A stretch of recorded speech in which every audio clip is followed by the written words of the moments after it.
factor in at big odds, simply because they have some good speed figures, and this type of distance might suit them better than the others.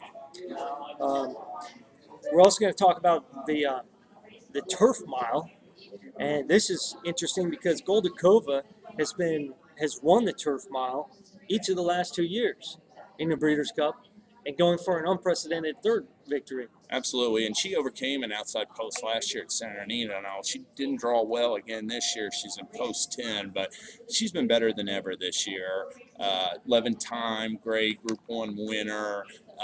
She just exudes class, and she's going to be tough as nails to beat in there.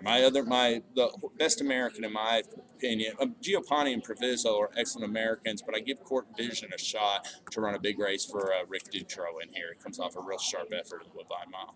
Yeah, and Court Vision certainly has some class and good late running ability. I look at this race, though, and I don't see a whole lot of speed. I see maybe Get Stormy and Sydney's Candy going out to, maybe battle for the early lead, but I don't think it's going to be like a huge duel. They're not really, neither of them is really true front runners. Well, there's no doubt about the fact that Sydney's Candy is going to be out there running as fast as he can. Now, it won't be a fast pace if Get Stormy doesn't go with him, but if Get Stormy goes with him, then yeah, it's going to be a fast pace. And I like this horse also as far as the Delegator, another one coming over from overseas for trainer Vince Aurora. This horse, does actually run with a lot of early speed, even though it's kind of a mid to late pack runner. Right. So I think that could factor in because of the fact that we said there's really not a whole lot of early speed in this race. You get one of those mid pack runners that runs well early. Right. I think that could be. And he was a decent fifth in the race, the Breeders' Cup Mile last year. So he's third start of the year, third start off the layoff, could take a step forward. And what do you think about Beethoven coming back to the States? I think he's got serious class issues there. So I just think he's going to probably be in too deep. Mm-hmm. Certainly a young horse that showed a lot of promise last year, but not on dirt, obviously. Mm-hmm. Okay, the next one we're going to talk about would be the Juvenile. Of course, we want to look at what's going on for the 2-year-olds this year. As far as these are contenders that could be in the Kentucky Derby next year. Now, the morning line favorite right now is Uncle Mo. Does he deserve to be the favorite? He definitely deserves to be the favorite. I mean, he won the Champagne by nearly 5 lengths. It was the second fast. He tied Seattle Slew for second fastest time in that race. The real issue for him is the trip. Never been 2 turns. Race is loaded with speed. And I think it's going to set up for a late runner like Jay Cito. But, I mean, you can't dismiss Uncle Mo because he's so classy so far. Right. And then Richard Dutro. I almost gave him my nickname. Mm-hmm. Richard Dutro trains boys at Tuscanova. Sorry, I don't know that name very well. But this horse also runs with a lot of good speed early and has posted some good speed figures, obviously going a little bit farther than he usually does. Right, and you know what? He's going to really get a lot of support in the wagering. I counted 6 of the 10 horses are all forwardly placed types. I mean, there's a bunch of them that are going to be running the race like it's a 6-furlong race. The thing I don't like about boys at Tuscanova is he is built like a sprinter. Dutro is, as sure as everybody, he'll go 2 turns, but it's way too big of a question mark for me at low odds. Yeah, there certainly does. On paper, it looks like there's a lot of speed in this race, and it looks like the pace could just fall apart.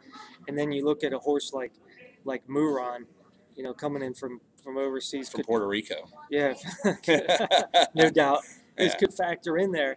And the one that I have at 75-1 for the Kentucky Derby is JB's Thunder for Albert Stahl by Thunder Gulch. The second race out, ran on the artificial surface real well.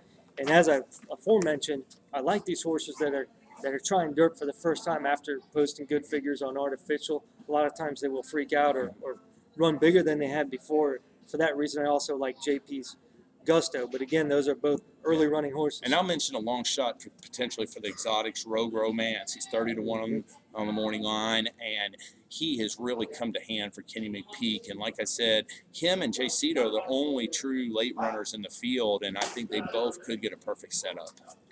Yeah, it's actually funny you should mention that. I only been on, I think, 3 or 4 horses for the Kentucky Derby, and one of them was Rogue Romance at about Right. 200 to 1 Yeah. is what I got, because for the reasons you said, he runs well late, and Kenny McPeak and Smarty Jones, how can you go wrong with Right, that? and he's bred As on far his as- dam side for dirt as well. And the thing he's got going for him is he's trained at Churchill Downs, trained forwardly at Churchill Downs. So Mhm. all indications he likes the track.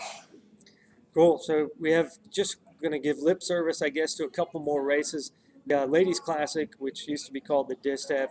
I don't know why they changed the name, but anyway, that's what it's called now. Right now, we have the favorite is going to be probably Blind Luck, which is almost undisputedly the best late running horse in the field. It's hard to dispute Absolutely. that. And she won the Oaks here. She likes the track. I mean, she's just a dynamo. She goes cross country back and forth, and nothing ever slows her down. And all reports are she's high energy in the mornings here, looking great. Her workouts, recent workouts have been terrific. And I do think that the 3-year-old fillies, both her and Havre de Grace, could be the top 2 horses in the field. If somebody beats Blind Luck, it's going to be Havre de Grace, in my opinion. Yeah, and Havre de Grace certainly has almost exactly the same type of speed figures the last few races, and runs more towards the lead on the early end. So if the pace really doesn't develop, that'll be in favor of Havre de Grace and not Blind Luck. Right, right. And then, of course, there's one more that I would like to cover, which is the filly and Mare Sprint, simply because it's a very interesting race. And if there's no scratchers, there's 16 horses in it right now, 16 entries. So all kinds of options there for the betting public, including some good long shots. Rightly so, the best early running horse is going to be the morning line favorite at 3 to 1, and doesn't really look to have a lot of competition on the front end. No, and she's 3 for 3 at 7 furlongs, so obviously she's dangerous. The only thing about her is I don't like that post way out there in 13, and she did ride a golden rail last time at Saratoga. I think that performance looked a little bit better than it is.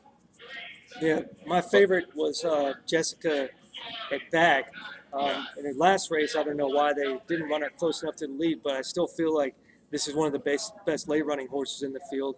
And if there's not a strong pace, I hope that that JJ would have her up there close enough that she could, factor in, because I really feel like this is one of the top sprinters. Yes, she's actually my top pick. I mean, Marty Wolfson's just a tremendous horseman. He's been pointing her for this race. She was running a mile or longer distances most of her career, but he's cut her back to sprints in the last 2. She won the Princess Rooney, ran 3rd, rightly so she's going real well, I think. Yep, and I would like to mention a couple long shot specials, because that's what I like. Switch is switching over from artificial turf to dirt. I've already mentioned that angle, with some good solid speed figures and some great late pace ability. According to the Brisnet charts, one of the best late running horses according to that data. And Evening Jewel turned in a great route dirt racer last time on dirt. Right, she's Evening dangerous. Jewel obviously has plenty of bottom to her. She's ran by Blind Luck in the Oaks, so that morning line 15 to 1 on her looks way too high, I think. Yeah, that might go down, but those are some good long shots. Well, that'll wrap it up for our coverage of the Breeders' Cup for this session. Hopefully that'll give you some good ability to get some good long shots and exotics going in the Breeders' Cup this weekend. For Jim Scully of Brisnet, this is Doug Cooke, Fantasy Sports Review, and we'll go back to you in the studio.